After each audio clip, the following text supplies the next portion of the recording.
ekosistem tuh ibarat tim bola. Kalau satu pemain cedera, permainan bisa kacau total. Yo, apa kabar anak-anakku sekalian? Kembali lagi bersama saya Taufik di channel IPAS Kelas Seru. Hari ini kita bakal bahas topik yang sangat keren. Kelihatannya sih simpel, tapi ternyata super penting buat hidup kita semua. Apa itu? Ekosistem.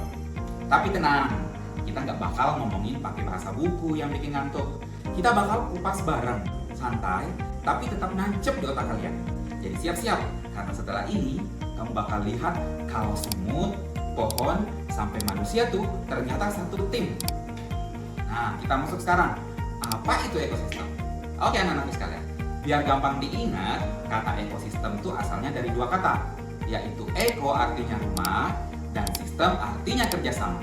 Jadi gampangnya, ekosistem itu kerjasamanya semua makhluk hidup di rumah mereka masing-masing. Misalnya nih, di hutan ada pohon-pohon tinggi, burung yang bersiul manja, jamur yang nongkrong di batang kayu, sampai tanah dan air yang diem.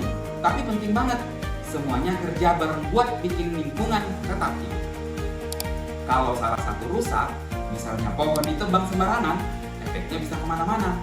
Hewan kehilangan tempat tinggal, tanah longsor, dan bencana alam pun dapat. Jadi ekosistem itu ibarat tim bola. Kalau satu pemain cedera, permainan bisa kacau. Sekarang kita masuk di komponen ekosistem. Nah, biar makin paham anak-anak sekalian, ekosistem itu punya dua komponen besar. Ada namanya biotik dan abiotik. Biotik itu yang hidup, kayak manusia, hewan, tumbuhan, mikroorganisme, dan jamur.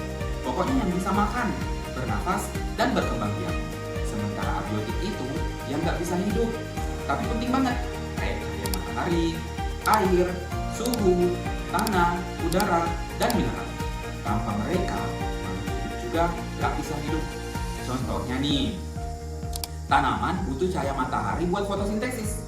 Manusia butuh oksigen dari udara, ikan butuh air buat berenang. Ya masa ikan disuruh hidup di darat? Kasihan kan? Intinya, biotik dan abiotik tuh kayak duet maut, saling melengkapi. Sekarang, kita masuk ke bagian yang paling seru. Kita akan berpetualang di rantai makanan. Jadi gini, di alam itu ada aliran energi yang berpindah dari satu makhluk hidup ke makhluk hidup lain lewat makanan. Dimulai dari produsen, kayak tumbuhan yang bisa bikin makanannya sendiri lewat fotosintesis. Terus dilanjut ke konsumen, misalnya kelinci yang makan rumput, lalu ular yang makan kelinci, dan akhirnya elang yang makan ular. Tapi ceritanya nggak berhenti di situ. Setelah elang mati, pengurai kayak bakteri dan jamur bakal menguraikan tubuhnya jadi zat haram yang nanti diserap oleh sama tumbuhan. Jadi nggak ada yang sia-sia di alam, semuanya muter kayak loop di TikTok. Nah, sekarang kita bahas jenis-jenis ekosistem. Pertama, ada ekosistem darat. Contohnya apa? Ada ekosistem hutan, gurun, padang rumput, dan pegunungan. Tiap tempat punya makhluk hidup yang berbeda-beda tergantung cuaca dan kondisi lingkungannya. Misalnya, unta bisa tahan di gurun karena nyimpen air di punuknya. Kedua, ekosistem air. Bisa air tawar kayak sungai dan danau atau air laut. Di sini, ikan, plankton, dan karang punya peran penting banget buat keseimbangan. Dan terakhir, ada namanya ekosistem buatan. Ini keren karena manusia ikut menciptakan. Contohnya sawah, tambak, taman kota, atau kolam ikan. Tujuannya biar manusia bisa hidup berdampingan sama alam, tapi tetap produktif.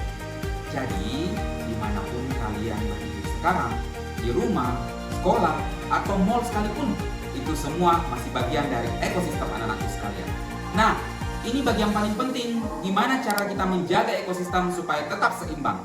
Pertama, jangan buang sampah sembarangan, karena sampah plastik bisa nyumbat saluran air, nyebabin banjir, dan ngerusak laut.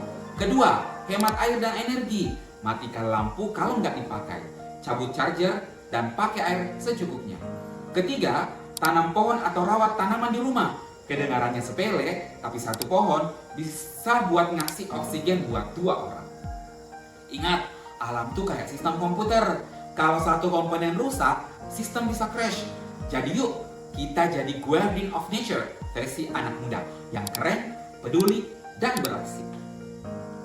Nah, sekarang anak-anak sekalian, kita bayangin Dimana kalau ekosistem itu tidak seimbang, atau kalau keseimbangannya rusak. Misalnya, hutan ditebang terus tanpa reboisasi.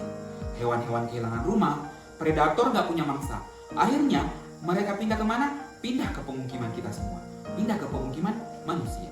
Di laut, kalau kita buang plastik sembarangan, kura-kura bisa kira itu ubur-ubur dan ikut termakan. Akhirnya, rantai makanan laut jadi kacau. Atau pas populasi satu hewan meningkat drastis karena musuh alaminya punah. Tanaman bisa habis dimakan, tanah jadi tandus, dan air berkurang. Inilah yang disebut ketidakseimbangan ekosistem. Kalau sudah begini, efeknya bisa nyebar ke manusia juga. Contohnya banjir, kekeringan, gagal panen, bahkan perubahan iklim ekstrim. Jadi, jangan remehkan satu tindakan kecil. Sekali sistem rusak, alam bisa balas dengan caranya sendiri.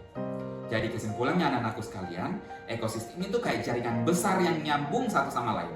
Kalau satu bagian rusak, semuanya ikut kena efeknya. Tapi kabar baiknya, kita bisa bantu memperbaikinya. Mulai dari diri sendiri, buang sampah di tempatnya, hemat air, tanam pohon, dan cintai bumi kita. Karena alam bukan cuma tempat hidup kita, tapi rumah yang harus kita jaga. Jangan lupa like, komen, dan subscribe, biar makin banyak yang paham dan peduli lingkungan. Sampai jumpa di petualangan IPAS berikutnya. Dan ingat, semua terhubung, bahkan kamu. Dadah!